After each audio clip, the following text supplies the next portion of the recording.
بسم اللہ الرحمن الرحیم۔ زندگی آسان نہیں ہوتی اور یہ کسی کی بھی نہیں ہوتی، اسے آسان بنایا جاتا ہے۔ قرآن جس قصے کو احسن القصص قرار دیتا ہے لاریب بہترین ہے۔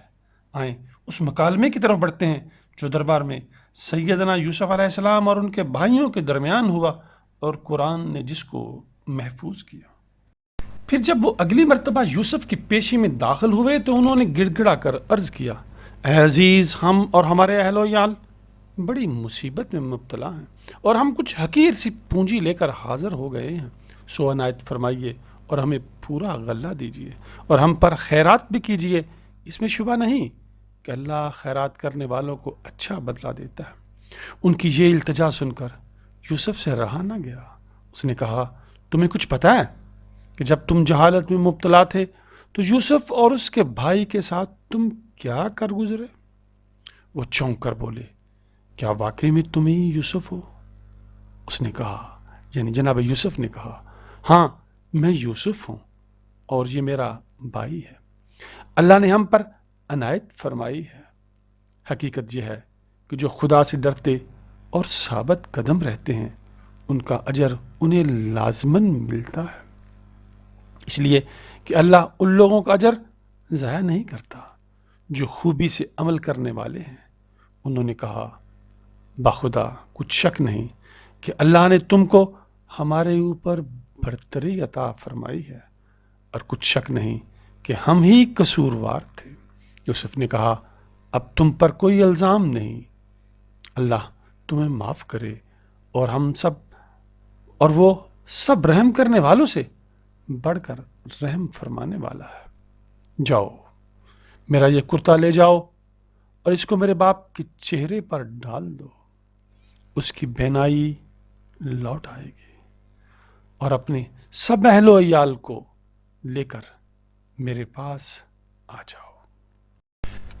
جب یہ قافلہ مصر سے روانہ ہوا تو ان کے باپ نے کنعان میں اپنے گھر کے لوگوں سے، یعنی حضرت یعقوب علیہ السلام نے اپنے گھر کے لوگوں سے کہا، اگر تم یہ نہ کہو کہ بڑھاپے میں سٹھیا گیا ہوں تو میں یوسف کی خوشبو محسوس کر رہا ہوں۔ لوگوں نے کہا، خدا کی قسم آپ ابھی تک اپنے اسی پرانے خبت میں مبتلا ہیں۔ پھر جب یہ ہوا کہ خوشخبری دینے والا پہنچ گیا، اس نے کرتا یعقوب کے چہرے پر ڈال دیا تو یکایک اس کی بینائی لوٹ آئی۔ تب اس نے کہا، میں نے تمہیں بتایا نہ تھا کہ میں اللہ کی طرف سے وہ کچھ جانتا ہوں جو تم نہیں جانتے؟ یوسف کے بھائی بول اٹھے، ابا جان، آپ ہمارے گناہوں کی معافی کے لیے دعا کریں، واقعی ہم خطا کار تھے۔ اس نے کہا، میں اپنے رب سے جلد تمہارے لیے مغفرت کی دعا کروں گا، بے شک وہ بخشنے والا ہے، اس کی شفقت ابدی ہے۔ پھر جب یہ لوگ یوسف کے پاس پہنچے، اس نے اپنے والدین کو خاص اپنے پاس جگہ دی اور کہا، مصر میں اللہ چاہے تو امن چین سے رہیے۔ اس نے اپنے والدین کو تخت پر بٹھایا اور سب بے اختیار اس کے لیے سجدے میں جھک گئے۔ یوسف نے کہا، ابا جان، یہ میرے اس خواب کی تعبیر ہے جو میں نے پہلے دیکھا تھا۔ میرے پروردگار نے اس کو حقیقت بنا دیا۔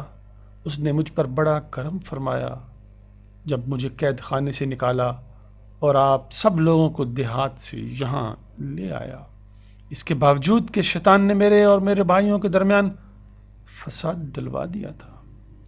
حقیقت یہ ہے کہ میرا پروردگار جو کچھ چاہتا ہے اس کے لیے نہایت مخفی راہیں نکال لینے والا ہے۔